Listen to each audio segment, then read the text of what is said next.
The suggestions taxation is heavily from this issue of our relationship with the IMF. Now, talking about backup plans, the IMF has asked Ruto's administration to stick to its taxation measures and not be moved by the street protests.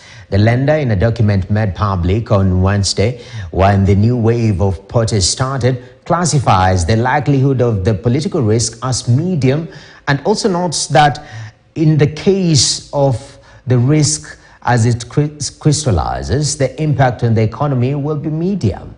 Their disclosures to the International Monetary Fund, the Treasury has revealed that it is plotting fresh taxes, including a motor vehicle circulation tax, excess and value-added tax measures, in a contingency plan to fund the 3.68 trillion shilling budget should the now suspended tax measures, or rather the tax measures, hit a snag in court. And talking about what is happening in the courts, this is in regards to Finance Act lawsuit.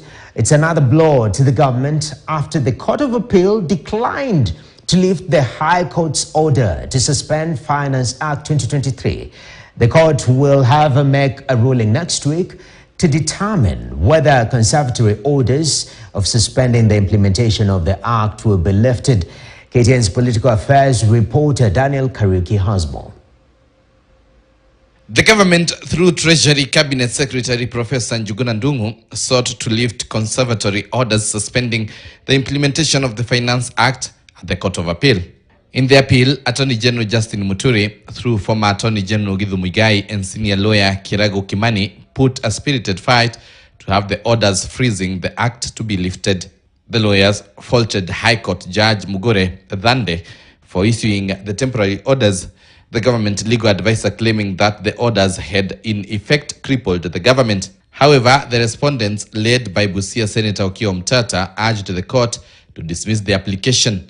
According to him, it was impossible for the Court of Appeal to intervene as the orders of the High Court were on temporary basis. According to the senator, there are no arguable case before the Court of Appeal, as Justice David Majanja, Christine Meoli and Lawrence Mugambi are yet to hear the 12 cases filed to challenge the law. The government lawyers accusing Okiya and his team of illegally stealing a match.